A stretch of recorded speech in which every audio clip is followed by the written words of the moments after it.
ഞായറാഴ്ചയായി രാവിലെ പാട്ട് ഓണാക്കി. ഇന്ന് അടുക്കളയിൽ കാര്യമായിട്ടുള്ള കുക്കിങ്ങൊന്നുമില്ല. ഇന്നലത്തെ മീനുണ്ട്, സാമ്പാറുണ്ട്, പിന്നെ ഒരു ബീറ്റ്റൂട്ട് തോരനും കൂടെ വെച്ചാൽ മതിയായിരുന്നു.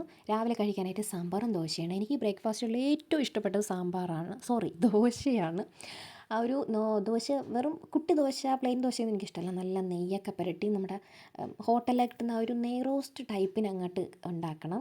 നമ്മളുണ്ടാക്കുമ്പോൾ അത്രയും അങ്ങോട്ടാവില്ല, പക്ഷേ ഞാൻ മാക്സിമം ക്രിസ്പി ആയിട്ടൊക്കെ ഉണ്ടാക്കും. ദോശ ചുട്ടാൽ അപ്പോഴേ ചൂടോടെ അങ്ങോട്ട് കഴിക്കണം. ഒരു സൈഡ് ഞാൻ ദോശ ചുടുന്നുമുണ്ട്, ഒരു സൈഡിൽ ഞാൻ കഴിക്കുന്നുണ്ട്. സാമ്പാറോ നമ്മുടെ ഒരു ഉഴുന്ന് പൊടിയൊക്കെ ഉണ്ടെങ്കിൽ നല്ല സൂപ്പറാണ് സംഭവം. അത് കഴിഞ്ഞിട്ട് നേരെ ഒരു കപ്പ് പാലും കുടിക്കുന്നുണ്ട്. ഞാൻ പാൽ കുടിക്കുമ്പോൾ ഒരു നുള്ളു മഞ്ഞൾപ്പൊടി ഇട്ട് കുടിക്കും, അത് നല്ലതാണ്. അമ്മയ്ക്ക് അത് കഴിഞ്ഞിട്ട് ഒരു കല്യാണം നിശ്ചയം ഉണ്ടായിരുന്നു, അപ്പോൾ അതിന് വേണ്ടിയിട്ട് പോവുകയാണ്. ഇന്ന് രാവിലെ കുറച്ച് കാന്താരി മുളകൊക്കെ പറിച്ചെടുക്കുന്നതിന് വൈകിട്ട് ഇതുകൊണ്ട് കുറച്ച് ആവശ്യമുണ്ട്. നമ്മുടെ കാളക്കുട്ട ഇപ്പോഴും അങ്ങോട്ട് റെഡിയായി വരുന്നില്ല, അത്രയും അങ്ങോട്ട് മിങ്കിളാവുന്നില്ല പുള്ളി. ഒരു പപ്പയ്ക്ക് പറിക്കാനായിട്ട് പോയതാണ്, ചെറുതായിട്ട് പഴുത്ത് വരുന്നുണ്ട്. ഇപ്പം അത് തലമണ്ടേ വീണ് ചത്ത് പണ്ടാറടങ്ങിയിരുന്നു. 11 മണി കഴിഞ്ഞപ്പോൾ ഒരാൾ കൂടെ പഴങ്കഞ്ഞി കുടിക്കണമെന്ന് ഇന്നലെ റെഡിയാക്കി വെച്ചതാണ്, ചോറൊക്കെ വെള്ളത്തിയിട്ടായിരുന്നു.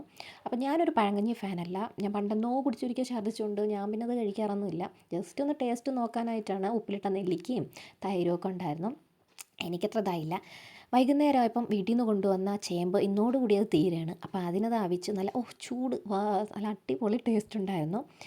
ഒരു കട്ടൻ ചായയും കൂടെ ആയപ്പോൾ നല്ല സൂപ്പറായിരുന്നു.